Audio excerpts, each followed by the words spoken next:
The collapse of Ava Jerem's elaborate captivity scheme. A general hospital reckoning. Ric Lansing's escape from Alexis Davis' basement will trigger a devastating chain of arrests that will shake Port Charles to its core. As the attorney finally gets his revenge on the women who dared to cross him, the twisted web of deception that has consumed General Hospital's most complex characters is about to unravel in spectacular fashion. For weeks, Ava Jerome has held Ric Lansing captive in the basement of Alexis Davis' home, believing she had the upper hand in her blackmail scheme involving Kristina Corinthos Davis' attempted murder plot. But Ava's overconfidence and Alexis' misguided loyalty to her daughter are about to backfire in ways none of them could have anticipated. The prison break that changes everything. After being drugged and restrained for what feels like an eternity, Ric has finally managed to break free from his bonds. The basement that once served as his prison has become the staging ground for his revenge. His escape comes at the perfect moment when Alexis lets her guard down, settling in for what she believes will be a peaceful evening on her couch. The hand that emerges from the darkness, wielding Helena Casadine's old dagger, represents more than just a physical threat. It symbolizes the complete reversal of power that Ric has been plotting during his captivity. The man who was once helplessly tied to a bed, forced to endure Ava's taunts and Alexis' justifications for his imprisonment, has transformed his rage into calculated vengeance. When Ric places that blade against Alexis' throat, the terror in her eyes will be a stark reminder of how drastically the tables have turned. For someone who prides herself on being a skilled attorney and protector of justice, finding herself at the mercy of a man she helped imprison represents the ultimate irony. The woman who once held all the cards now finds herself completely vulnerable and at Ric's mercy. Ava's desperate intervention. Ava Jerem's rival at this critical moment will be both fortuitous and tragic. Her timing may save Alexis from immediate physical harm, but it cannot save any of them from the legal consequences that are about to unfold. Ava's attempt to once again subdue Ric by striking him demonstrates her persistent belief that violence can solve her problems, a philosophy that has consistently failed her throughout her tumultuous life in Port Charles. But Ava's intervention only serves to further enrage Ric, who sees it as yet another example of these women treating him like a disposable pawn in their schemes. Her desperation to maintain control over the situation reveals just how much she has to lose if their illegal activities come to light. The art dealer who once commanded respect and fear has reduced herself to a common kidnapper, and the shame of that realization will fuel Ric's determination for revenge. The race to the police station. Once Ric manages to overpower his captors and escape the house, his first destination will be the Port Charles Police Department. His arrival at the station, disheveled and bearing evidence of his captivity, will send shockwaves through the entire department. The respected attorney's appearance will immediately validate every accusation he's about to make against Alexis, Ava, and Kristina. Dante Falconeri and Harrison Chase, seasoned detectives who have dealt with countless criminal conspiracies, will quickly recognize the severity of the situation. The evidence of Ric's prolonged captivity, the rope marks on his wrists, his weakened condition from forced sedation, and his detailed account of the basement prison will be impossible to dismiss or explain away. The irony will not be lost on either detective that Alexis Davis, a prominent attorney who has prosecuted countless criminals, now finds herself on the wrong side of the law. For Chase, who has worked closely with Alexis on various cases, the betrayal will feel particularly personal. Meanwhile, Dante, who has always respected the Davis family despite their complicated history with his father Sonny, will struggle with the knowledge that he must arrest people he considered allies, the arrests that shock Port Charles. The sight of police cars surrounding Alexis Davis' home will draw the attention of the entire neighborhood, as Dante and Chase, accompanied by additional officers, execute the arrest warrants. The full scope of the conspiracy will become apparent to everyone watching. The charges of unlawful imprisonment, kidnapping, and conspiracy will carry serious prison sentences that could destroy all three women's lives forever. Alexis' arrest will be particularly devastating for the legal community in Port Charles. Her colleagues will watch in horror as one of their most respected members is led away in handcuffs, her career and reputation in ruins. The woman who fought so hard to regain her law license after previous legal troubles will now face the prospect of permanent disbarment and years behind bars. Kristina's arrest will serve as the final blow to Sonny Corinthos' family. Having already lost Sam and dealing with ongoing tensions with Michael, Sonny will be forced to watch his daughter face the consequences of her reckless actions. The young woman who thought she could get away with attempted murder by sabotaging Ric's brake lines will finally face justice for her crimes. Ava's arrest will mark the end of her latest scheme to rebuild her fortune through illegal means. The woman who has survived countless scandals and criminal accusations will find herself facing charges that could result in decades in prison. Her desperate attempts to secure financial stability through blackmail and extortion will have backfired spectacularly. Ric's methodical revenge campaign. But the arrests are only the beginning of Ric Lansing's revenge strategy. His time in captivity has given him ample opportunity to plan a comprehensive campaign of retaliation that extends far beyond simple criminal charges.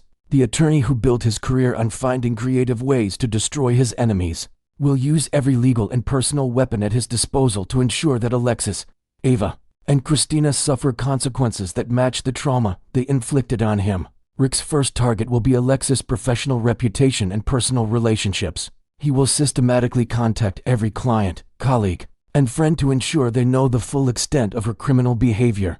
The lawyer who once commanded respect throughout Port Charles will find herself completely ostracized from the legal community she once dominated. His revenge against Ava will focus on her desperate attempts to rebuild her financial empire. Ric will use his legal expertise to ensure that every business deal, every potential partnership, and every opportunity for financial recovery is sabotaged. The woman who thought she could profit from his suffering will find herself completely destitute and unemployable. Kristina will face Ric's most creative and psychological forms of revenge. He will use his knowledge of her mental health struggles and family dynamics to ensure that she faces maximum consequences for her attempted murder plot.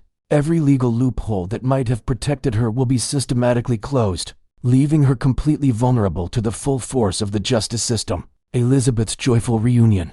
While chaos consumes the lives of Ric's captors, Elizabeth Weber will experience a flood of relief and joy at his safe return. The woman who has maintained complicated feelings for her ex-husband despite their troubled history will be grateful that he survived his ordeal. Her happiness at his escape will provide a stark contrast to the devastation experienced by Alexis, Ava, and Kristina. Elizabeth's support during Ric's recovery will serve as a reminder of what he lost when their marriage fell apart. Her gentle care and genuine concern for his well-being will fuel his determination to rebuild his life, while ensuring his captors face maximum consequences for their crimes. The possibility of rekindling their relationship will give Ric additional motivation to completely destroy the women who threatened his future happiness. The broader implications, the arrests of Alexis, Ava, and Kristina will send shockwaves throughout Port Charles' interconnected community of criminals, law enforcement officials, and ordinary citizens. The revelation that such respected members of society were capable of kidnapping and extortion will force everyone to reevaluate their assumptions about justice and morality in their town. Sonny Corinthos will face the devastating realization that his attempts to protect his daughter ultimately enabled her to commit increasingly serious crimes. The mob boss who has spent years justifying his own criminal behavior will struggle with the knowledge that his influence contributed to Kristina's downfall. The legal community will be forced to confront the reality that one of their most prominent members was willing to abandon all ethical principles to protect her daughter. Alexis' fall from grace will serve as a cautionary tale about the dangers of prioritizing family loyalty over legal obligations. The price of betrayal. As Ric Lansing stands in the Port Charles Police Department, giving his detailed statement about weeks of captivity and abuse, he will finally taste the sweet satisfaction of justice served. The man who was once helplessly bound and drugged will now hold complete power over the fate of his former captors. His methodical destruction of their lives will serve as a reminder that in Port Charles, betrayal always comes with a devastating price. The basement that once held Ric prisoner will stand empty, but the psychological scars of his captivity will fuel a revenge campaign that will consume the lives of Alexis Davis, Ava Jerome, and Kristina Corinthos Davis for years to come. Their desperate attempts to escape consequences for their crimes have only ensured that their punishment will be far more severe than anything they could have imagined. In the end, the women who thought they could control Ric Lansing's fate will discover that they have awakened a vengeful force that will stop at nothing to see them destroyed. The collapse of their elaborate captivity scheme marks the beginning of a new chapter in Port Charles, one where justice finally prevails over corruption and betrayal meets its ultimate reckoning. Next, we will learn about the explosive controversy surrounding Brit Westbourne's shocking resurrection and the massive fan backlash that's threatening to tear apart the show's devoted fanbase. The dramatic return of Brit Westbourne to Port Charles has become one of the most polarizing storylines in recent General Hospital history, leaving longtime viewers questioning whether some characters are truly better left in their graves. What was intended to be a triumphant comeback for the beloved yet controversial character has instead ignited a firestorm of criticism that's spreading like wildfire across social media platforms and fan forums worldwide. Brit's journey back from the realm between life and death was supposed to breathe new life into Port Charles' ever-evolving landscape, but instead, it has created a whirlwind of confusion and disappointment among the show's most dedicated followers.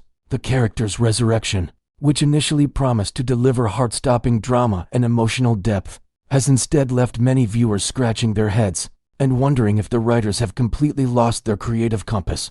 The central controversy revolves around Brit's bewildering quest to reclaim Rocco as her biological son, a storyline that has left even the most forgiving fans struggling to suspend their disbelief. This particular plot twist seems to defy not only logic, but also the carefully constructed history that longtime viewers have invested years in following. The emotional stakes that should naturally accompany such a revelation feel forced and artificial, creating a disconnect between the character's motivations and the audience's ability to empathize with her desperate actions. The passionate responses from the General Hospital community have been nothing short of explosive, with fans taking to every available platform to voice their frustrations and theories. One particularly vocal supporter defended the controversial character by declaring, "Brit is where she belongs. Without Brit, Lulu would be boring. I love Brit. She adds drama. If anyone should have stayed gone, it was Lulu and Dante. The most boring doll-watching paint-dry characters I've ever seen." This comment perfectly encapsulates the deep divide within the fanbase, highlighting how different viewers perceive the same characters and storylines through completely different lenses. The criticism hasn't stopped there, with another frustrated viewer taking aim at young Rocco himself, brutally stating, "Rocco is dumb as a box of rocks." Done single quotes to know why Brit even wants to claim him. This harsh assessment reveals the growing impatience among viewers, who feel that certain characters lack the depth and intelligence necessary to drive compelling storylines forward. The comment also underscores a broader concern about character development and the writer's ability to create believable, engaging personalities that can sustain long-term viewer interest. Perhaps the most damning critique came from a longtime fan, who methodically dissected the execution of Brit's return, writing, "They've done a poor job with her return so far. We're 2 months in, and you could take her out and nothing would change for 99% of the cast, even with all their attempts to create drama around it." This observation cuts to the heart of what many consider to be the fundamental flaw in the storyline: the lack of meaningful integration with existing character arcs and ongoing plot lines. The same critic continued their analysis by suggesting that the writers missed numerous opportunities to create more organic drama, explaining, "There are a lot of other characters who would have naturally shaken things up. Let's be honest, the main reason they're bringing her back is for a Jason love interest." This accusation has struck a nerve within the community, as many fans suspect that character resurrections are being driven more by romantic pairing possibilities than by genuine storytelling needs. However, not all feedback has been entirely negative, with some viewers attempting to find silver linings in the complex family dynamics that Brit's return has created. One thoughtful fan offered a more nuanced perspective, suggesting, "I don't think there will be a parent conflict. Rocco can like both of them. I mean, I know she stole him, but she did have a bond with him since gave birth to him, even if this was that baby." This comment reveals the intricate web of relationships and history that makes soap opera storytelling both compelling and occasionally confusing for viewers. Trying to keep track of complex family trees and shifting allegiances, the psychological aspects of Brit's behavior have also drawn attention from amateur analysts within the fanbase, with one viewer theorizing, "As far as we know, the baby she stole died with Lysel and Faison as her parents. I think Brit is going through something and wants to be hated so people will stay away. I just feel like Rocco will like or love all of them, like how Trina loves Ava, which she shouldn't." This interpretation suggests that Brit's seemingly irrational actions might actually be part of a deeper psychological defense mechanism, adding layers of complexity that weren't immediately apparent to casual observers. The comparison to other controversial relationships within the show, particularly the mention of Trina's affection for Ava despite their complicated history, highlights how General Hospital has consistently challenged viewers to accept morally ambiguous character dynamics. These relationships often test the boundaries of what audiences consider acceptable, forcing them to grapple with questions about forgiveness, family bonds, and the possibility of redemption even in the most unlikely circumstances. The broader implications of this storyline extend far beyond Brit's individual character arc, touching on fundamental questions about the direction of General Hospital as a whole. Long-term viewers are increasingly vocal about their concerns that the show is prioritizing shock value and dramatic resurrections over coherent storytelling and character development.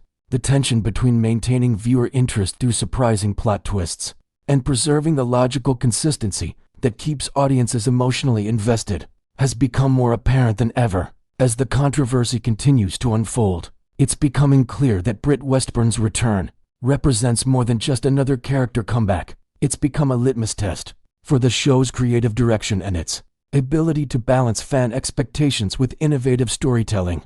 The passionate responses from viewers demonstrate that General Hospital still has the power to provoke strong emotional reactions, even when those reactions aren't entirely positive. The ultimate resolution of this storyline will likely determine not only Brit's future in Port Charles, but also set important precedents for how the show handles future character resurrections and family revelations. Whether the writers can salvage this controversial plotline and transform it into something that satisfies both critics and supporters remains to be seen. Next, we will learn about the earth-shattering revelations that are about to rock Port Charles to its very foundation during the explosive week of September 29, 2025. The recently released preview clips for this monumental week have sent shockwaves through the General Hospital fanbase, revealing storylines so dramatic and life-altering that viewers may need to prepare themselves for the emotional roller coaster that lies ahead. These aren't just ordinary plot developments, they represent seismic shifts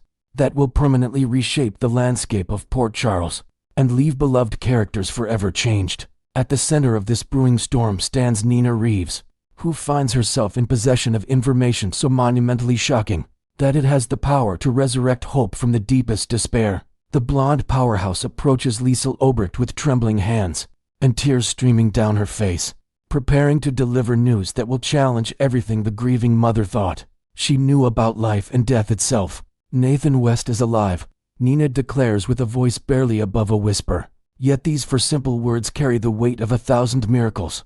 The revelation hangs in the air like electricity before a thunderstorm, crackling with the potential to either heal wounded hearts or shatter them into even smaller pieces. Nina's own disbelief is evident in her shaking voice, as if she herself cannot fully comprehend the magnitude of what she's revealing. Liesl's initial reaction mirrors that of every other Port Charles resident who has heard impossible news before, complete and utter disbelief mixed with a desperate hope that refuses to be extinguished. Her weathered face contorts through a symphony of emotions: shock, denial, cautious optimism, and finally, a mother's unwavering determination to see the truth with her own eyes. The veteran actress's performance promises to be nothing short of breathtaking, as she processes the possibility that her beloved son might have somehow cheated death itself. However, the true test of this miraculous claim comes when Liesl finally lays eyes on Nathan lying motionless in that sterile hospital bed. The moment their eyes meet, if Nathan is indeed conscious, will be charged with years of grief, regret, and overwhelming love. Liesl's medical expertise will immediately kick in as she examines every detail of her son's condition, searching for definitive proof that this isn't some cruel hallucination or elaborate deception. The questions that will inevitably follow Nathan's confirmed survival will come fast and furious from every direction. How did he survive what appeared to be fatal injuries? Where has he been all this time? Who was responsible for keeping his survival secret? And why? These mysteries will undoubtedly drive storylines for weeks to come, as Port Charles residents demand answers to questions they never thought they'd have the opportunity to ask. Nina's stern warning to both Liesl and Brit Westbourne to behave themselves carries ominous undertones that suggest the reunion won't be as simple or joyful as one might expect. This maternal command hints at underlying tensions and unresolved conflicts that Nathan's return will force to the surface, potentially creating more drama than healing in the short term. The stark contrast between Liesl's overwhelming joy and Brit's obvious guilt becomes even more pronounced as they approach Nathan's room together. While Liesl practically glides down the hospital corridor with renewed purpose and hope lighting up her features, Brit's body language tells a completely different story. Her downcast eyes and slouched shoulders suggest she's carrying the weight of secrets that may have directly contributed to the current situation. Brit's apparent shame raises disturbing questions about her potential involvement in Nathan's condition or disappearance. Could she have known something about his survival all along? Was she somehow complicit in keeping him hidden from his family? The guilt written across her face suggests that Nathan's return will force her to confront uncomfortable truths about her own actions and decisions. Meanwhile, on the other side of Port Charles, Alexis Davis finds herself thrust into a life-threatening situation that transforms a peaceful afternoon nap into a waking nightmare. The veteran attorney awakens from what should have been restful slumber to discover cold steel pressed against her vulnerable throat, wielded by an unknown assailant whose identity promises to shock viewers to their core. The mysterious knife-wielding figure could represent any number of Port Charles' most dangerous residents or visitors. Jen Sidwell remains a prime suspect, given his recent criminal activities and potential vendetta against those who've crossed him. The international criminal's methods are notoriously brutal, and targeting Alexis would send a clear message to anyone who dares to interfere with his operations. Alternatively, the possibility of Ric Lansing's escape from custody adds another layer of terror to the situation. Ric's complicated history with Alexis, combined with his recent legal troubles, could have pushed him over the edge into outright violence. His intimate knowledge of Alexis's daily routines and living situation would make him particularly dangerous, as he could strike when she least expects it. The hospital scenes take another dramatic turn when a young woman arrives seeking medical attention, only to be asked the question that will change everything.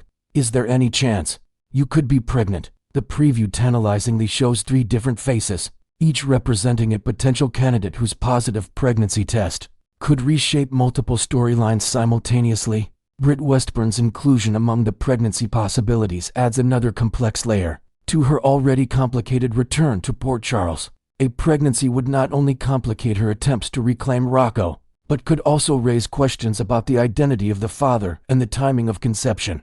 Given her recent resurrection storyline, the biological implications alone would be staggering.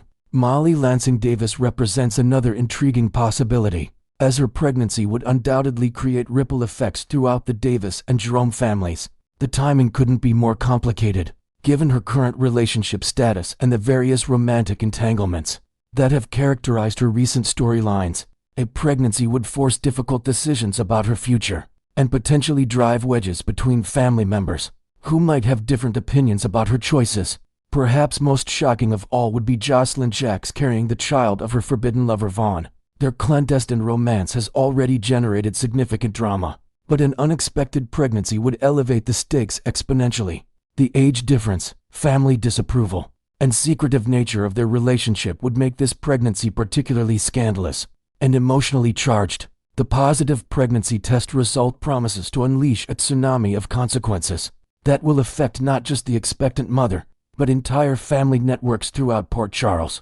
Secret relationships will be exposed, family loyalties will be tested, and long-term plans will be forced to change overnight, adding yet another explosive element to this already volatile week. Monica Quartermaine's will reading promises to deliver shockers that will reverberate through the legendary family for generations to come. The gathering of potential heirs and interested parties creates a powder keg of emotions, expectations, and hidden agendas that threatens to explode at any moment. Tracy Quartermaine's obvious displeasure at seeing Veronica Ronnie Bard at Monica's funeral was just the beginning of what promises to be an epic confrontation over Monica's final wishes. Ronnie's confident smile and cryptic comment, "This will be interesting," suggests she possesses inside knowledge about Monica's will that could blindside the established Quartermaine family members. The possibility that Ronnie might be positioned to claim a significant portion of the Quartermaine fortune would certainly explain Tracy's hostility and concern. If Monica made provisions for Ronnie that the family wasn't expecting,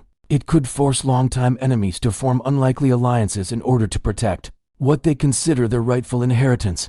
The will reading itself promises to be a masterclass in family drama, with each revelation potentially reshaping the power dynamics within the Quartermaine empire. Long-buried secrets about Monica's relationships, business dealings, and personal feelings toward various family members could all come to light through her final legal document. These interconnected storylines create a perfect storm of drama that will test relationships, reveal hidden truths, and force characters to make choices that will define their futures in Port Charles.